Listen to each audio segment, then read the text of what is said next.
তোমরা যারা ক্যালকাটা ইউনিভার্সিটির আন্ডারে 7 সেমিস্টার রাষ্ট্রবিজ্ঞান অনার্স কোর্সের ছাত্রছাত্রী আছো, তোমাদের জন্য আজকে ক্লাস খুবই গুরুত্বপূর্ণ। আজকের ক্লাসে তোমাদের ডিএসসিসি 18 পেপার অর্থাৎ major debate in post independence India এই পেপারের 100% কমনযোগ্য সাজেশান নিয়ে আলোচনা করব। প্রথমেই তোমরা দেখে নাও 20 নম্বরের প্রশ্ন।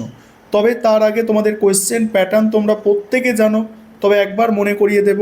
তোমাদের 5 নম্বরের প্রশ্ন পরীক্ষায় আসে, 10 নম্বরের প্রশ্ন আসে এবং 20 নম্বরের প্রশ্ন আসে।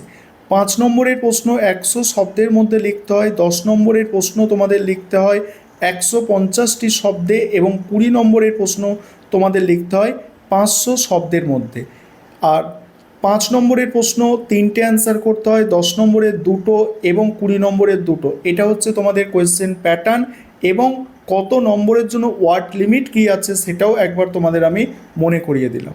এবার 20 নম্বরের প্রশ্ন তোমরা দেখো মডিউল 1 থেকে। প্রথম প্রশ্ন, স্বাধীনতা উত্তর ভারতে ভারতের ধারণা অর্থাৎ আইডিয়া অফ ইন্ডিয়া সম্পর্কিত প্রধান বিতর্কগুলি আলোচনা করো। পরের প্রশ্ন আছে, ভারতের ধর্মনিরপেক্ষতা কি সংকটের মুখে? এই প্রসঙ্গে অভিন্ন দেওয়ানি বিধি বনাম ব্যক্তিগত আইন সম্পর্কিত বিতর্কটি বিশ্লেষণ করো। নেক্সট আছে, ভারতে ভাষাগত ভিত্তিতে রাজ্য পুনর্গঠনের কারণ ও প্রভাবগুলি আলোচনা করো। এটি কি ভারতীয় যুক্তরাষ্ট্রীয় ব্যবস্থাকে শক্তিশালী করেছে? নেক্সট আছে, সামাজিক ন্যায় বিচার প্রতিষ্ঠায় জাতিভেদ প্রথা এবং সংরক্ষণের নীতির ভূমিকা ও প্রাসঙ্গিকতা মূল্যায়ন করো। তারপরের প্রশ্ন আছে, ভারতীয় সংবিধানে সংখ্যালঘুদের অধিকার রক্ষার জন্য কি কি ব্যবস্থা নেওয়া হয়েছে বর্তমানে নাগরিকত্ব বিতর্কের আলোকে এটি আলোচনা করো। তারপরে আছে, জাতীয়তাবাদ বলতে কি বোঝো? ভারতে মিশ্র সংস্কৃতি বনাম সাংস্কৃতিক জাতীয়তাবাদের বিতর্কটি ব্যাখ্যা করো। তারপরের প্রশ্ন, মণ্ডল কমিশনের সুপারিশ এবং তার পরবর্তী রাজনীতি কিভাবে ভারতের দলিত ও অনগ্রসর শ্রেণীর ক্ষমতায়নকে প্রভাবিত করেছে? তারপরে আছে দেখো, নাগরিকত্ব সংশোধনী আইন এবং জাতীয় নাগরিকপঞ্জি কিভাবে ভারতের ধর্মীয় সংখ্যালঘু অধিকার ও ধর্মনিরপেক্ষতার ধারণাকে প্রভাবিত করেছে। এবার মডিউল টু থেকে দেখো, আর যেগুলো স্টার দিয়ে চিহ্নিত করা আছে এগুলো হচ্ছে তোমাদের জন্য সবথেকে গুরুত্বপূর্ণ প্রশ্ন। মডিউল 2 থেকে দেখো, প্রথম প্রশ্ন আছে, নেহরুভিয়ান মডেলের মূল বৈশিষ্ট্য। বামপন্থী ও ডানপন্থী দৃষ্টিভঙ্গি থেকে এর সমালোচনাগুলি আলোচনা করো। তারপরে আছে, সবুজ বিপ্লব বলতে কী বোঝো? ভারতের কৃষি ব্যবস্থায় এর সাফল্য, বর্জন এবং পরিবেশগত মূল্য বিশ্লেষণ করো। পরের প্রশ্ন, 1990-এর দশক থেকে ভারতের অর্থনৈতিক উদারীকরণের প্রভাবগুলি আলোচনা করো। এটি কি বৈষম্য বৃদ্ধি করেছে? নেক্সট আছে দেখো, ভারতে জনকল্যাণমূলক রাষ্ট্রের প্রকৃতি আলোচনা করো।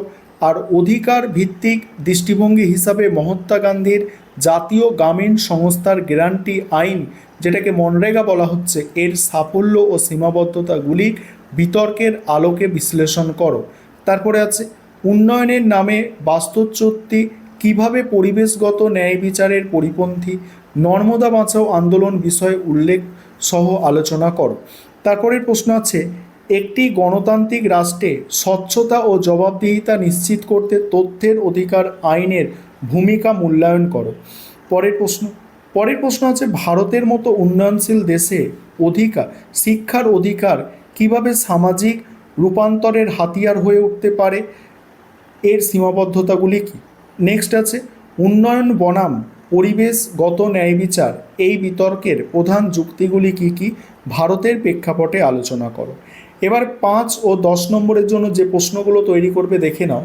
তার আগে একটা বিষয় তোমাদের বলার আছে যে তোমাদের জন্য অনলাইন কোচিং ক্লাস চলছে। তোমরা যদি কেউ পেইড ব্যাচে অ্যাডমিশান নিতে ইচ্ছুক থাকো, স্ক্রিনে দেওয়া নম্বরে যোগাযোগ করতে পারো। বহু ছাত্রছাত্রী অ্যাডমিশান নিয়েছে, তোমরা যদি এখনও কেউ অ্যাডমিশান নিতে ইচ্ছুক থাকো যোগাযোগ করতে পারো। তোমাদের টোটাল 5টা পেপার, অনেকটা বড় এবং মোটামুটি কঠিন সিলেবাস আছে এই সেমিস্টার, ঠিক আছে। 5, 10 নম্বরের জন্য কি প্রশ্ন তৈরি করবে দেখো। প্রথমেই আছে মডিউল 1, প্রথম প্রশ্ন, ভারতের ধারণায় রবীন্দ্রনাথ ঠাকুর এবং জওহরলাল নেহরুর দৃষ্টিভঙ্গি পার্থক্য কী? নেক্সট আছে, অভিন্ন দেওয়ানি বিধি, অভিন্ন দেওয়ানি বিধি যেটা ইউসিসি অ্যাক্ট বলা হয়, সাপেক্ষে প্রধান যুক্তিগুলি সংক্ষেপে লেখো। তোমরা জানো আমাদের পশ্চিমবঙ্গ বিধানসভায়ও এই আইনটাই বর্তমানে আবার কার্যকারী করা হয়েছে। গুরুত্বপূর্ণ প্রশ্ন। তারপরের প্রশ্ন, রাজ্য পুনর্গঠন কমিশনের মূল সুপারিশগুলি কী ছিল? নেক্সট আছে দেখো, প্রান্তিকীকরণ বা সামাজিক বর্জনের ধারণাটি ব্যাখ্যা করো।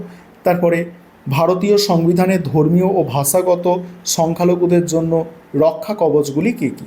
তারপরের প্রশ্ন হচ্ছে অপ্রতিসম যুক্তরাষ্ট্রীয় ব্যবস্থা বলতে কী বোঝো? নেক্সট আছে ব্যক্তিগত আইনের সংরক্ষণের পক্ষে যুক্তিগুলি কী কী? নেক্সট, সংরক্ষণের নীতি কি মেধার পরিপন্থী? তোমার উত্তরের সপক্ষে যুক্তি দাও। নেক্সট আছে নাগরিকত্ব ও পরিচয়ের রাজনীতির মধ্যে সম্পর্ক আলোচনা করো। পরের প্রশ্ন আছে ধর্মনিরপেক্ষতার ভারতীয় মডেল কিভাবে পশ্চিমা মডেল থেকে আলাদা? তারপরে আছে দেখো মডিউল টু আছে বোম্বে প্ল্যানের মূল উদ্দেশ্যগুলি কী ছিল? নেক্সট, সবুজ বিপ্লবের ফলে উদ্ভূত পরিবেশগত সংকট সংক্ষেপে আলোচনা করো। নেক্সট, 1991 সালে নতুন অর্থনৈতিক নীতির প্রধান বৈশিষ্ট্যগুলি কী কী? তারপরের প্রশ্ন আছে তথ্যের অধিকার আইনের যে কোনো দুটি সাফল্য ও দুটি সীমাবদ্ধতা লেখো। পরের প্রশ্ন, বাস্তুচ্যুতি কীভাবে আদিবাসী মহিলাদের জীবনকে প্রভাবিত করে? নেক্সট আছে দেখো মিশ্র অর্থনীতি হিসাবে নেহরুভিয়ান মডেলের প্রাসঙ্গিকতা ব্যাখ্যা করো। তারপরে সবুজ বিপ্লব কিভাবে আঞ্চলিক বৈষম্য বৃদ্ধি করেছিল? নেক্সট, শিক্ষার অধিকার আইন 2009 এর মূল বিধানগুলি কি কি? তারপরে অধিকার ভিত্তিক দৃষ্টিভঙ্গি বলতে কি বোঝায়? নেক্সট, অর্থনৈতিক উদারীকরণের পর ভারতে শ্রমজীবী মানুষের অবস্থার কি পরিবর্তন হয়েছে? এই হচ্ছে তোমাদের টোটাল সাজেশান। আর এগুলো ভালো করে করো, কোনো সমস্যা হবে না।